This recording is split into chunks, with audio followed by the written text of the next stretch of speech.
ದೇವಸ್ಥಾನಕ್ಕೆ ಹೋಗ್ತಾ ಇದೀವಿ. ಇವತ್ತು ಬೋಲ್ಡ್ ಗುಂಡ ಮಾಡೋದು ನನ್ನ ಮಗಳಿಗೆ. ಸ್ಲಿಪ್ಪರ್ ಎಲ್ಲ ಬಿಚ್ಚಬೇಕಿತ್ತು.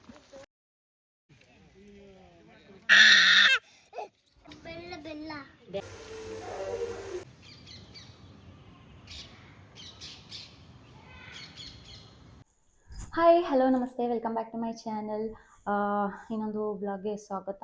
ಇವತ್ತು ಬೆಳಗ್ಗೆ ಬೇಗಿದ್ದು ಎಲ್ಲ ಕೆಲಸ ಮಾಡಿಬಿಟ್ಟಿದ್ದೀನಿ. ದೇವಸ್ಥಾನಕ್ಕೆ ಹೋಗ್ತಾ ಇದ್ದೀವಿ, ಮನೆಯ ದೇವರಿಗೆ. ಆ್ಯಕ್ಚುಲಿ ಏನಂದರೆ ಇವತ್ತು ನನ್ನ 2ನೇ ಮಗಳ ಏನು ಕೂದಲು ತೆಗೆಸೋ ಅಂಥ ಒಂದು ಶಾಸ್ತ್ರ. ಮನೆ ದೇವ್ರಿಗೆ ಕೊಡ್ತಾ ಇದ್ದೀವಿ. ನಾಳೆ ಹೋಗಬೇಕಿತ್ತು. ಆ್ಯಕ್ಚುಲಿ ನಾಳೆ ಏನೋ ಕೆಲಸ ಇರೋದ್ರಿಂದ ನನ್ನ ಹಸ್ಬೆಂಡ್ ಇವತ್ತೇ ಕೊಟ್ಬಿಡೋಣ ಅಂತ ಹೇಳಿ. ಸೊ ಹರಿಬಿರಿಲಿದ್ದೀನಿ. ಅವರೆಲ್ಲ ಹೋಗ್ಬಿಟ್ಟಿದ್ದಾರೆ, ಇವಾಗ ಕಾರ್ಗೆ ಲೇಟ್ ಆಯಿತು ಅಂತಾರೆ. ಸೊ ಬನ್ನಿ, ಅಲ್ಲಿ ದೇವಸ್ಥಾನಕ್ಕೆ ಹೋಗ್ಬಿಟ್ಟು ಸಿಗ್ತೀನಿ.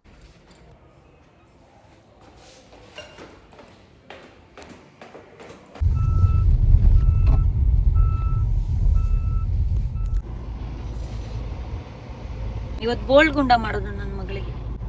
ಚಿನ್ನ, ಕೂದಲು ಕೊಡ್ತೀರಾ? ಗುಂಡಾಣಿ ಗುಂಡ ಬೋಲ್ಡ್ ಗುಂಡ ಆಗುತ್ತೆ ಇವತ್ತು.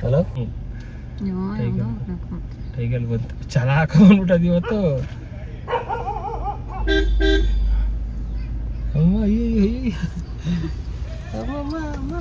ಗಾಡಿ ಗಾಡಿ ಗಾಡಿ ಗಾಡಿ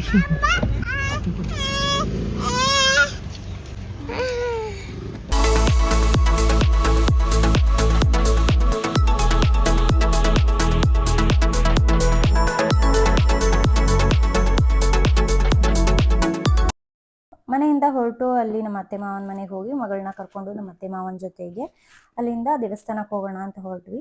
ಮಧ್ಯದಲ್ಲಿ ತಿಂಡಿ ತಿನ್ನಬೇಕಾಗಿತ್ತು, ತಿಂಡಿ ತಿಂದಿರಲಿಲ್ಲ. ಸೊ ಎಲ್ಲರೂ ಹೋಟೆಲ್ಗೆ ಹೋಗ್ಬಿಟ್ಟು ತಿಂಡಿ ತಿನ್ಕೊಂಡು ಅಲ್ಲಿಂದ ನಾವು ಆನ್ ದ ವೇ ಹೋಗ್ತಾ ಹಣ್ಣುಕಾಯಿ, ಹೂವು, ಏನು ದೇವಸ್ಥಾನಕ್ಕೆ ಬೇಕು ಅದನ್ನೆಲ್ಲ ತಗೊಂಡು ಮುಂದೆ ಹಾಗೆ ಹೊರಟ್ವಿ.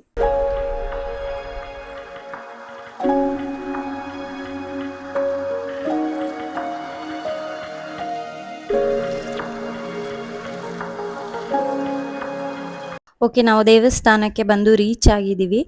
ಸೊ ಹಿಂದೆ ನೋಡ್ತಾ ಇರ್ಬೋದು, ಹೊಸ ದೇವಸ್ಥಾನ ಕಟ್ತಾ ಇದ್ದಾರೆ. ಲಾಸ್ಟ್ ಇಯರ್ ಬಂದಾಗಲೂ ಅಷ್ಟೇ ಕಟ್ತಾ ಇದ್ರು, ಆಗ್ತಾನೆ ಸ್ಟಾರ್ಟ್ ಮಾಡಿದ್ರು. ಮುಂದೆ ಪಿಲ್ಲರ್ಗಳನ್ನ ಮಾತ್ರ ಹಾಕಿದ್ರು, ಇನ್ನು ಮುಂದೆ ಕಂಬಗಳನ್ನ ನಿಲ್ಸಿದಾರಲ್ಲ ಅದು ಮಾತ್ರ ಆಗಿತ್ತು ಲಾಸ್ಟ್ ಟೈಮ್ ಬಂದಾಗ. ಈ ಸಲನೂ ಮಾಡ್ತಾ ಇದ್ದಾರೆ, ಇನ್ನೂ ಫಿನಿಶಿಂಗ್ ಆಗಿಲ್ಲ. ಈಗ ನಾವು ಹಳೆ ದೇವಸ್ಥಾನಕ್ಕೆ ಹೋಗ್ತಾ ಇದ್ದೀವಿ. ಫಸ್ಟು ದೇವಸ್ಥಾನಕ್ಕೆ ಹೋಗ್ಬಿಟ್ಟು ಅಲ್ಲಿ ತಲೆ ಮೇಲೆ ಏನೋ ನೀರು ಹಾಕ್ತಾರೆ, ತೀರ್ಥ ಹಾಕ್ತಾರೆ ಅನ್ಸುತ್ತೆ. ಅಲ್ಲಿ ಹಾಕಿಸ್ಕೊಂಡು ಮತ್ತೆ ಮುಡಿ ಕೊಡೋದಕ್ಕೆ ಹೋಗಬೇಕು. ಬನ್ನಿ ದೇವಸ್ಥಾನಕ್ಕೆ ಹೋಗಿ ಪೂಜೆ ಮಾಡಿಸ್ಕೊಂಬರೋಣ. ಆಯಿತು, ಪೂಜೆ ಮಾಡಿಸ್ಕೊಂಡು ತಲೆ ಮೇಲೆ ತೀರ್ಥ ಎಲ್ಲ ಹಾಕಿಸ್ಕೊಂಡ್ ಬಂದಾಯಿತು. ಇವಾಗ ತಲೆ ಮುಡಿ ಕೊಡೋದಕ್ಕೆ ರೆಡಿ ಆಗಿದ್ದಾರೆ ನನ್ನ ಮಗಳು. ಸೊ ಇದೇ ದೇವಸ್ಥಾನ ನೋಡಿ, ಅವಾಗಲೇ ಹೇಳಿದ್ದು ಬಸವಣ್ಣ ದೇವರು ಹೊಸ ದೇವಸ್ಥಾನ ಕಟ್ಟಿಸ್ತಾ ಇದ್ದಾರೆ. ಲಾಸ್ಟ್ ಇಯರಿಂದ ನಾನು ಬಂದಾಗಿಂದಾನು ಕಟ್ಟಿಸ್ತಾನೆ ಇದ್ದಾರೆ, ಬಟ್ ಇನ್ನೂ ಕಂಪ್ಲೀಟ್ ಆಗಿಲ್ಲ. ಮೇ ಬಿ ಟೈಮ್ ತಗೊಳುತ್ತೆ ಅನ್ಸುತ್ತೆ. ಈ ಕಡೆ ಇರೋದು ಹಳೆ ದೇವಸ್ಥಾನ. ಸೊ ಅದ್ರದ್ದು ಎಕ್ಸಾಕ್ಟ್ ಫ್ರಂಟ್ ಅಲ್ಲಿ ಹೊಸದಾಗಿ ದೇವಸ್ಥಾನ ಕಟ್ತಾ ಇದ್ದಾರೆ. ನನ್ನ ದೊಡ್ಡ ಮಗಳಿಗೆ ಈ ಕಡೆ ಸೈಡು ಮುಡಿ ತೆಗ್ಸಿದ್ದು, ಹಾಗಾಗಿ ನಾನು ಇಲ್ಲಿ ವೆಯ್ಟ್ ಮಾಡ್ತಾ ಇದ್ದೀನಿ. ನೋಡಿದ್ರೆ ಅವ್ರು ಅಲ್ಲಿ ಹೋಗ್ಬಿಟ್ಟಿದ್ದಾರೆ, ಅಲ್ಲಿಂದ ಕರೀತಾ ಇದ್ದಾರೆ. ಆಮೇಲೆ ನಾನು ಈ ಕಡೆ ಬಂದೆ. ಸೊ ಅದಾಗಿದ ತಕ್ಷಣನೇ ಮುಡಿ ಕೊಡೋದು, ಅವರು ಕೂದಲು ತೆಗಿಯಕ್ಕೆ ಸ್ಟಾರ್ಟ್ ಮಾಡಿದ್ರು. ನಮ್ಮಮ್ಮ ಬ್ಲೇಡ್ ಹಾಕ್ಬೇಕು ಅಂತ ಹೇಳಿದ್ರು, ಬಟ್ ಅವರು ಬ್ಲೇಡ್ ಹಾಕಕ್ಕೆ ಒಪ್ಲಿಲ್ಲ. ಚಿಕ್ಕ ಮಗು, ಮತ್ತೆ ತುಂಬಾ ಅವಳು ಕೂತ್ಕೋತಾ ಇರಲಿಲ್ಲ, ಹಾಗಾಗಿ ಭಯ ಪಟ್ರು. ನೆತ್ತಿ ಇನ್ನೂ ಕೂಡಿಲ್ಲ, ನನಗೂ ವಯಸ್ಸಾಗಿದೆ, ಬೇಡ ನಾನು ಸೀಸರಲ್ಲೇ ತೆಗಿತೀನಿ ಅಂತ ಹೇಳಿದ್ರು. ಅಟ್ಲೀಸ್ಟ್ ರೇಸರಲ್ಲಿ ಟ್ರಿಮ್ಮಿಂಗ್ ಮಿಷಿನ್ ಏನು ಇಲ್ವಾ ಅಂದಿದ್ದಕ್ಕೆ ಅದೆಲ್ಲ ನನ್ನ ಹತ್ರ ಇಲ್ಲ ಅಂತ ಹೇಳಿ ಸೀಸರಲ್ಲೇ ಪೂರ್ತಿ ಹೇರ್ನು ತೆಗ್ದಿದ್ದಾರೆ. ಏನು ಮಾಡ್ತಾ ಇದ್ದೀರಾ ನೀವು? ಬೆಲ್ಲ ತಿಂತಾ ಇದ್ದೀರಾ? ಯಾರು ಕೊಟ್ಟಿದ್ದು ಬೆಲ್ಲ? ಅಜ್ಜಿ ಕೊಟ್ರಾ? ಕೂದಲು ತೆಗ್ಸಿದ್ದಾಯ್ತು, ಇವಾಗ ಈ ತರ ಕಾಣಿಸ್ತಾ ಇದ್ದಾಳೆ. ಕೂದಲು ಕೊಟ್ಟಿದ್ದಾಯ್ತು, ಹಾಗೆ ಪೂಜೆನೂ ಮಾಡಿಸಿದ್ದಾಯ್ತು. ಸ್ವಲ್ಪ ಪ್ರಸಾದ ಮಾಡ್ಕೊಂಡ್ ಬಂದಿದ್ರು. ಎಲ್ಲೈತು ಚಿನ್ನಮ್ಮ ನಿನ್ ಕೂದಲು? ಪ್ರಸಾದನ ಎಲ್ಲಾರ್ಗೂ ಹಂಚಿದ್ದಾಯ್ತು. ಸೊ ಕೂದಲು ಕೊಡುವಾಗಂತೂ ಸಿಕ್ಕಾಪಟ್ಟೆ ಹತ್ಬಿಟ್ಲು. ಅವಳನ್ನ ಹಿಡ್ಕೊಳಕ್ಕೆ ಆಗ್ತಿರ್ಲಿಲ್ಲ, ಆ ತರ ಕಿರ್ಚಾಡಿ ಒದ್ದಾಡ್ಬಿಟ್ಲು. ಸೊ ಹಾಗಾಗಿ ಅವರು ಹೆದರ್ಕೊಂಡ್ರು ಅನ್ಸುತ್ತೆ. ಹಾಗಾಗಿ ಎಲ್ಲಿ ಗಾಯಗಳಾಗಬಹುದು ಅಂತ ಹೇಳಿ ಅವರು ಸಿಸರಲ್ಲೇ ಮಾಡಿದ್ರು. ಹಾಗೂ ಹೇಗೋ ಮೊದಲನೇ ಮುಡಿನ ನಾವು ಮನೆ ದೇವರಿಗೆ, ಬಸವಣ್ಣ ದೇವರಿಗೆ ಕೊಟ್ವಿ. ಸೊ ಅದು ಮುಗ್ದೋಯ್ತು. ಇಲ್ಲಿ ನನ್ನ ಮಗಳು ನೋಡಿ ಸ್ಲಿಪ್ಪರ್ ಹಾಕೊಳ್ದೆ ಅಲ್ಲೆಲ್ಲೋ ಓಡಾಡ್ಬಿಟ್ಟು ಮುಳ್ಳು ಮುಳ್ಳು ಅಂತ ಕಿರ್ಚ್ಕೊತಾ ಇದ್ಲು. ಹಾಗೆ ಬಸವಣ್ಣ ದೇವ್ರ ಮುಂದೆ ನಿಂತ್ಕೊಂಡು ನನ್ನ ಮಗಳು ಏನ್ ಬೇಡ್ಕೊತಾ ಇದ್ದಾಳೆ ಕೇಳಿ. ತೀಟೆ ಕಡಿಮೆ ಮಾಡಪ್ಪ.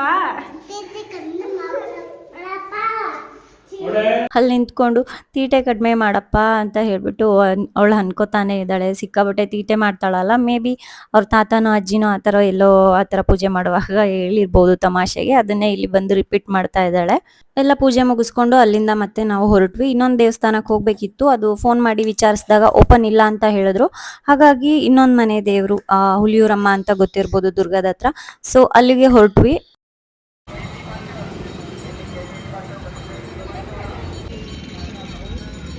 ಅಲ್ಲಿಂದ ಬಂದವರು ಹುಲಿಯೂರಮ್ಮ ದೇವಸ್ಥಾನಕ್ಕೂ ರೀಚ್ ಆದ್ವಿ. ಸೊ ಹೋಗ್ತಾ ಇದೀವಿ.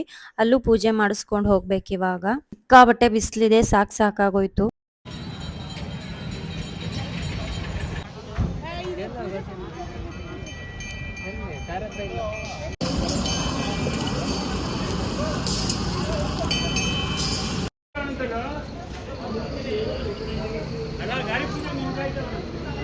ಹಾಗೆ ಇಲ್ಲೂ ಪೂಜೆ ಮಾಡಿಸ್ಬೇಕಲ್ವಾ, ಹಾಗಾಗಿ ಹೂವು ಹಣ್ಣು ಕಾಯಿ ಎಲ್ಲ ತಗೊಂಡು ಕ್ಯೂ ಅಲ್ಲಿ ಹೊರಟ್ವಿ. ಅಂತ ಏನು ಜನ ಇರಲಿಲ್ಲ, ಅಂದ್ರೆ ಜನ ಇದ್ರು ಬಟ್ ಮಾಮೂಲಿ ತರ ಸಿಕ್ಕಾಪಟ್ಟೆ ಜನ ಇರೋ ಹಾಗೆ ಏನಿರ್ಲಿಲ್ಲ.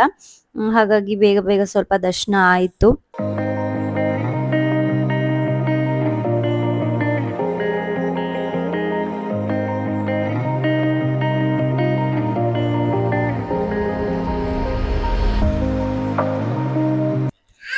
ಹಾಗೆ ದರ್ಶನ ಮಾಡ್ಕೊಂಡು ದೇವಸ್ಥಾನದಲ್ಲಿ ಸ್ವಲ್ಪ ಹೊತ್ತು ಕುತ್ಕೊಬೇಕು ಅಂತ ಹೇಳಿ ಕುತ್ಕೊಂಡಿದ್ವಿ. ಅಲ್ಲಿ ನನ್ನ ಮಗಳು ಕೂಡ ಹಾಗೆ ಮಲ್ಗೋಗ್ಬಿಟ್ಟಿದ್ಲು. ಸೊ ನನಗೂ ಸಿಕ್ಕಾಪಟ್ಟೆ ಬ್ಯಾಕ್ ಪೇನ್ ಎಲ್ಲ ಆಗ್ತಾ ಇತ್ತು ಬೆಳಗ್ಗೆಯಿಂದ ತಿರ್ಗಿ. ಹಾಗೆ ನಾನು ಸ್ವಲ್ಪ ಹೊತ್ತು ಕುತ್ಕೊಂಡೆ. ಹಾಗೇನೆ ಆಫೀಸಲ್ಲಿ ಕೆಲಸ ಮಾಡುವಂತ ಹುಡುಗ ನಮ್ಮ ಗಾಡಿನ ಅದೇ ದೇವಸ್ಥಾನಕ್ಕೆ ತಗೊಂಬಂದಿದ್ರು. ಅವ್ರೇನೋ ಪೂಜೆ ಮಾಡಿಸ್ತೀನಿ ಅಂತ ಅನ್ಕೊಂಡಿದ್ರಂತೆ. ಸೊ ಹಾಗಾಗಿ ಇಲ್ಲಿ ದೇವಸ್ಥಾನದ ತನಕ ಗಾಡಿನ ತಗೊಂಬಂದಿದ್ದಾರೆ. ಹಾಗೆ ಎಲ್ಲ ಪೂಜೆ ಮಾಡಿಸ್ಕೊಂಡು ಹುಡುಗರೆಲ್ಲ ಬಂದಿದ್ರಲ್ಲ, ಸೊ ಅವರೆಲ್ಲ ಸೇರಿ ಪೂಜೆ ಎಲ್ಲ ಮಾಡಿಸ್ಕೊಂಡ್ರು. ಅಲ್ಲಿಂದ ಮತ್ತೆ ಗಾಡಿನ ಆಫೀಸ್ ಕಡೆ ತಗೊಂಡೋದ್ರು. ಅದೆಲ್ಲ ಆದ್ಮೇಲೆ ದೇವಸ್ಥಾನದ ಕಡೆಯಿಂದ ಊಟ ಇರುತ್ತೆ, ಅಂದ್ರೆ ಪ್ರಸಾದ ಇರುತ್ತೆ. ಅದನ್ನ ಎಲ್ರು ಊಟ ಮಾಡೋದಕ್ಕೆ ಹೋದ್ರು ಆ ಕಡೆ. ನಾನು ಮತ್ತೆ ನನ್ನ ಮಗಳು ಕಾರಲ್ಲಿ ಕುತ್ಕೊಂಡ್ವಿ. ಯಾಕೆಂದ್ರೆ ಬಸವಣ್ಣ ದೇವಸ್ಥಾನದಲ್ಲೇ ನಾವು ಏನು ಅವಲಕ್ಕಿ ಪ್ರಸಾದ ಏನ್ ತಿಂದಿದ್ವಲ್ಲ ಅದೇ ಜಾಸ್ತಿ ಆಗ್ಬಿಟ್ಟಿತ್ತು. ಮತ್ತೆ ಬಿಸಿಲು ತುಂಬಾ ಇದ್ದಿದ್ರಿಂದ ಊಟ ಮಾಡ್ಬೇಕಂತ ಅನ್ನಿಸ್ತಾ ಇರ್ಲಿಲ್ಲ. ಹಾಗಾಗಿ ಊಟ ಎಲ್ಲ ಮುಗಿಸ್ಕೊಂಡು ಮತ್ತೆ ಮನೆ ಕಡೆ ಬಂದ್ವಿ. ಅಲ್ಲಿ ಅತ್ತೆ ಮಾವ ಅವ್ರ ಮನೆಯಲ್ಲಿ ನನ್ನ ಮಗಳನ್ನ ದೊಡ್ಡ ಮಗಳನ್ನ ಅವ್ರ ಮನೇಲೆ ಬಿಟ್ಟು ನಾವು ಮನೆಗೆ ಬಂದ್ವಿ. ನಾವು ಬೆಳಗ್ಗೆನೆ ಹೋದವರು, ಸಂಜೆ ಆಗ್ಬಿಟ್ಟಿತ್ತು ಬರೋ ಅಷ್ಟರೊಳಗೆ ಕಾಫಿ ಟೈಮ್ ಆಗಿತ್ತು. ಸೊ ನನ್ನ ಮಗಳಿಗಂತೂ ಫುಲ್ಲು ಫ್ರೀ ಆಗ್ಬಿಟ್ಟಿದ್ದಾಳೆ ಇವಾಗ. ಬೆಳಗಿಂದ ಎತ್ಕೊಂಡು ಕಾರಲ್ಲಿ ಕುತ್ಕೊಂಡು ಬರೀ ಎತ್ಕೊಂಡೇ ಇದ್ದಿದ್ದಲ್ವಾ. ಸೊ ಮನೆಗೆ ಬಂದ್ಮೇಲೆ ಸ್ವಲ್ಪ ಫ್ರೀ ಆದ್ಲು. ಅದಾದ್ಮೇಲೆ ಸ್ವಲ್ಪ ಕಾಫಿ ಮಾಡು ಅಂತ ಹೇಳಿದ್ರು ನನ್ನ ಹಸ್ಬೆಂಡು. ಅವ್ರಿಗೆ ಕಾಫಿ ಮಾಡಿಕೊಟ್ಟು ನಾನು ಕುಡ್ದೆ. ಬೆಳಗ್ಗೆನೆ ಸ್ನಾನ ಮಾಡ್ಕೊಂಡು ಹೋಗಿದ್ದಲ್ವಾ. ಸೊ ಹೂವು ಎಲ್ಲ ಮಾಡ್ಕೊಂಡಿದ್ವಿ. ಇದೆಷ್ಟು ಬೆಳಗಿಂದ ಸಂಜೆವರೆಗೂ ಬಿಸಿಲಲ್ಲೇ ಓಡಾಡಿದ್ದಾಯ್ತು. ಸೊ ಹಾಗಾಗಿ ನನ್ನ ಕೂದಲು ಸ್ವಲ್ಪ ಫ್ರೀಸ್ ಆಗ್ಬಿಟ್ಟಿದೆ. ಫ್ರೀಸಿ ಅಂತ ಅನ್ನಿಸ್ತಾ ಇದೆ. ಈ ಬೇಸಿಗೆಯಲ್ಲಿ ಈ ಸೆಕೆಯಲ್ಲಿ ಕೂದಲಿರೋದೇ ಒಂದು ದೊಡ್ಡ ಸಮಸ್ಯೆ ಅನಿಸ್ಬಿಡುತ್ತೆ. ಹಾಗಾಗಿ ಅದನ್ನ ಮೇಲೆತ್ತಿ ಕಟ್ಕೊಂಡ್ಬಿಟ್ಟೆ, ಅದೇ ಬೆಸ್ಟು. ಸೊ ನನ್ನ ಮಗಳು ಮಲಗಿದ್ದವಳು ಹಾಗೆ ಎದ್ಬಿಟ್ಲು ಸ್ವಲ್ಪ ಹೊತ್ತಿಗೆನೆ. ಅದಾದ್ಮೇಲೆ ಆಟ ಆಡ್ಕೊಂಡಿದ್ಲು. ಕೂದಲು ತೆಗ್ಸಿದ್ಮೇಲೂ ಕ್ಯೂಟಾಗೆ ಕಾಣ್ತಾ ಇದ್ದಾಳೆ. ನಾವು ಅನ್ಕೊಂತೀವಿ ಕೂದಲು ತೆಗ್ಸಿದ್ಮೇಲೆ ಅಷ್ಟು ಚೆನ್ನಾಗಿ ಕಾಣಲ್ಲ, ಕೂದಲಿದ್ರೇ ಚಂದ ಅಂತ. ಬಟ್ ಇಲ್ಲ, ಮಕ್ಕಳಿಗೆ ಕೂದಲು ಕೊಟ್ಮೇಲೂ ಕ್ಯೂಟಾಗೆ ಕಾಣ್ತಿರ್ತಾರೆ. ಅದಾದಮೇಲೆ ನನ್ನ ಹಸ್ಬೆಂಡು ಚಿಪ್ಸ್ ತಿನ್ನಬೇಕು ಅಂತ ಅನ್ನಿಸ್ತಾ ಇದೆ, ಮಾಡ್ತೀಯಾ ಅಂತ ಕೇಳಿದ್ರು. ಸೊ ಪೊಟೆಟೊ ಚಿಪ್ಸ್ ಮಾಡೋಣ ಅಂತ ಹೇಳ್ಬಿಟ್ಟೆಲ್ಲ ರೆಡಿ ಮಾಡಿಕೊಂಡೆ. ಪೊಟೆಟೊನ ಸಣ್ಣದಾಗಿ ಸ್ಲೈಸ್ ಮಾಡಿಕೊಂಡು ನೀಟಾಗಿ ಎಣ್ಣೆಗೆ ಹಾಕಿ ಎಲ್ಲ ಬೇಯಿಸ್ಕೊಂಡು ಅದಾದಮೇಲೆ ಉಪ್ಪು ಖಾರ ಹಾಕೊಂಡು ತಿಂದರೆ ತುಂಬ ಸೂಪರಾಗಿ ಬಂದಿತ್ತು, ತುಂಬ ಟೇಸ್ಟಿ ಇತ್ತು. ಹೊರಗಡೆ ತಿನ್ನೋದಕ್ಕಿಂತ ಈ ಥರ ಮನೇಲಿ ಮಾಡ್ಕೊಂಡು ತಿನ್ನೋದೇ ಬೆಟರ್ ಅಂತ ಅನ್ನಿಸ್ತು. ಹೊರಗಡೆ ಯಾವ ಎಣ್ಣೆ ಹಾಕಿರ್ತಾರೆ ಗೊತ್ತಿರಲ್ಲ, ಅದನ್ನು ಎಷ್ಟು ಸಲ ಬೇಯಿಸಿರ್ತಾರೆ ಅನ್ನೋದು ಗೊತ್ತಿರಲ್ಲ. ಕಾದ ಎಣ್ಣೆಗೆ ಮತ್ತೆ ಹಾಕ್ತಾ ಇದ್ರೆ ಅದು ಒಳ್ಳೇದಲ್ಲ ಅಂತ ಹೇಳ್ತಾರೆ. ಇಷ್ಟೆಲ್ಲ ಗೊತ್ತಿದ್ರು ಕೂಡ ನಾವು ಮನೇಲಿ ಮಾಡಿದ್ಕಿಂತ ಹೊರಗಡೆ ತಿನ್ನೋದೇ ಜಾಸ್ತಿ. ಹೊರಗಡೆ ತಿನ್ನೋದಂತೂ ಬಿಡೋದಿಲ್ಲ. ಸೊ ಏನು ಮಾಡೋದಕ್ಕಾಗಲ್ಲ, ಜೀವ ಎಳಿತಾ ಇರುತ್ತೆ ಹೊರಗಡೆ ತಿನ್ನು ಅಂತ. ಅದೆಲ್ಲ ಆಯಿತು. ಇವಾಗ ಸಂಜೆ ಆಯ್ತಲ್ವಾ, ಸೊ ಹಾಗಾಗಿ ಪೂಜೆ ಎಲ್ಲ ಮಾಡಿ ಇನ್ನು ಅಡುಗೆ ಮಾಡಬೇಕು ಅಂತ ಹೇಳಿಬಿಟ್ಟು ಹೋದೆ. ಊರಿಗೆ ಹೋಗಿದ್ವಲ್ಲ, ಊರಿಂದ ಬರ್ತಾ ಇರಬೇಕಾದ್ರೆ ರೋಡ್ ಸೈಡಲ್ಲಿ ತೊಗರಿ ಕಾಳು ಮಾರ್ತಾಯಿದ್ರು, ಹಸಿ ತೊಗರಿ ಕಾಳನ್ನ ಮಾರ್ತಾಯಿದ್ರು. ಅಲ್ಲಿಂದ ತೊಗೊಂಬಂದ್ವಿ. ಅದನ್ನು ಬಿಡಿಸೋವಂಥ ಕಾರ್ಯಕ್ರಮ ಎಲ್ಲ ಆಯಿತು. ಅರ್ಧ ಮಾತ್ರ ಬಿಡಿಸಿಟ್ಕೊಂಡೆ. ಇವಾಗ ಸ್ವಲ್ಪ ತರಕಾರಿ ಗೊಜ್ಜು ಮಾಡ್ಕೊಳ್ಳೋಣ ಅಂತ ಹೇಳಿಬಿಟ್ಟು ಚಪಾತಿ ಮಾಡಿದ್ದೀನಿ ನೈಟ್ ಊಟಕ್ಕೆ. ಹಸಿ ತೊಗರಿ ಕಾಳು ಹಾಕಿ ತರಕಾರಿ ಗೊಜ್ಜು ಮಾಡಿ ಚಪಾತಿ ಮಾಡ್ಕೊಂಡು ತಿಂತಾ ಇದ್ರೆ ಸೂಪರಾಗಿರುತ್ತೆ.